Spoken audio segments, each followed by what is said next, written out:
Executive Order 14321. Professor Poutine here, time for Mysteries Histories. Nominally titled Ending Crime and Disorder on America's Streets. Sounds like a good thing. This is the executive order that's being used by the National Guard and ICE and police to sweep the homeless people off the streets in Washington, D.C. and maybe in Memphis and Chicago and St. Louis, wherever else the Trump administration decides to go. And you might be sitting there thinking, well, I'm not homeless, so I don't care. There's a few sentences in there you probably should be aware of, and if you don't believe me, I put the link in my bio below. You can read it for yourself. There is a sentence in there that authorizes the reversal of state and federal precedents against involuntary incarceration. And it encourages all the federal agencies that are executing this particular order to target chronic drug users, the mentally ill, and the homeless. And they are to put those people into, quote, appropriate facilities for an appropriate amount of time. Now, you might be thinking that's a great idea. Put them into a treatment facility, put them into a hospital, put them into a halfway home. If need be, I guess we could put them into a mental institution or a prison.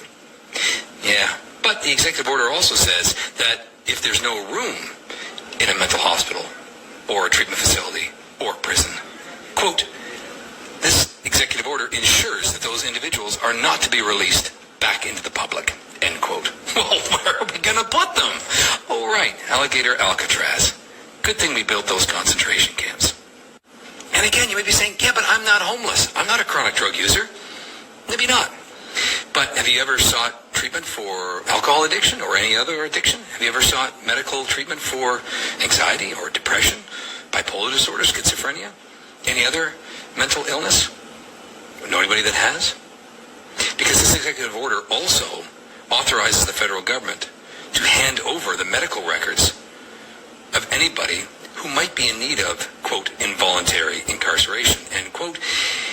And just as an aside, ICE about a month ago received access to the medical records of all 79 million people on Medicaid.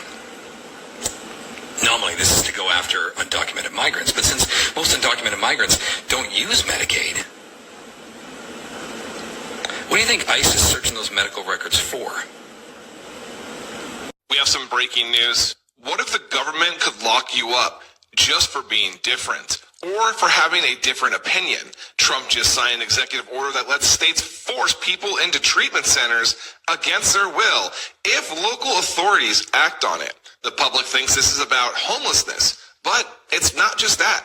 The homelessness issue seems to be a distraction from the real purpose of this order. The order says anyone deemed mentally ill and unable to care for themselves could be institutionalized even if they have a home.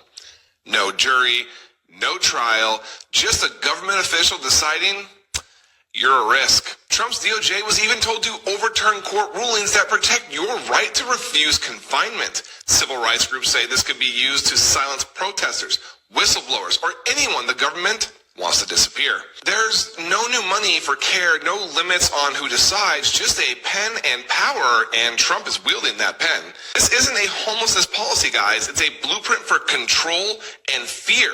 I just can't stop thinking about this.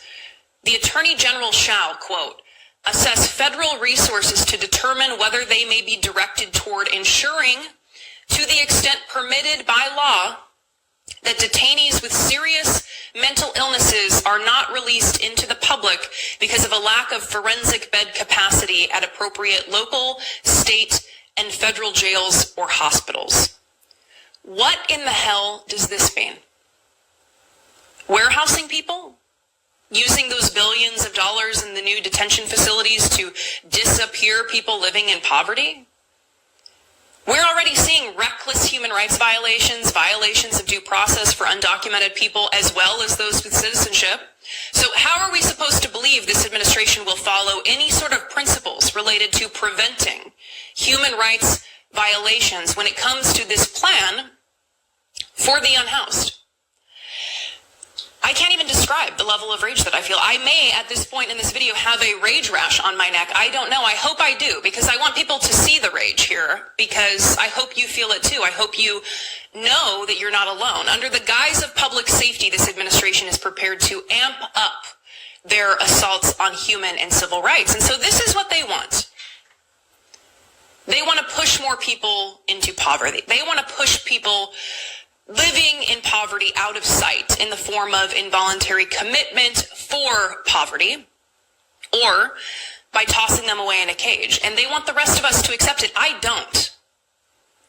I reject the propaganda that tells me that there's something unique and special about me that allows me to live in a house and not on the street. I'm lucky.